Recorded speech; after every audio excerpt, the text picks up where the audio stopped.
का घेरा तंग कर दिया गया है।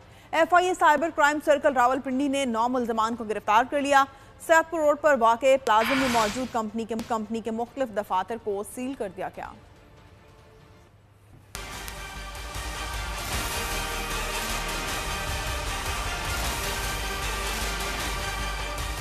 मुल्क में ऑनलाइन ऐप्स के खिलाफ कार्रवाइयाँ, जालसाज लुटेरों और कातिलों के गिरद घेरा तंग। FIA cyber crime circle Rawalpindi ने 9 मुल्जिमान को गिरफ्तार कर लिया। तर्जुमान FIA के मुताबिक छापामार कार्रवाइयाँ सैयदपुर रोड रावलपिंडी में की गयी। 19 मुल्जिमान के खिलाफ मुकदमा दर्ज कर लिया गया। सैयदपुर रोड पर वाक़े प्लाजे में मौजूद कंपनी के मुख्तलिफ दफातर को सील कर दिया गया। FIA का कहना है कि मुल्जिमान को रोजाना की बुनियाद पर शहरियों को कॉल करने का टारगेट दिया जाता था। 11 ऑनलाइन कर्ज देने वाली कंपनियों को कर्ज देने की इजाजत मिली थी। 52 लाख लोगों ने एप्लीकेशन डाउनलोड की थी। मुल्जिमान ने बताया कि लोन ऐप्स के जरिए जाती डेटा लेकर मुतासरा शहरियों को हिरासा किया जाता था। FIA का कहना है कि छापे के दौरान बड़ी तादाद में दस्तावेजात, कंप्यूटर्स, लैपटॉप्स और सिम्स बरामद की गई हैं।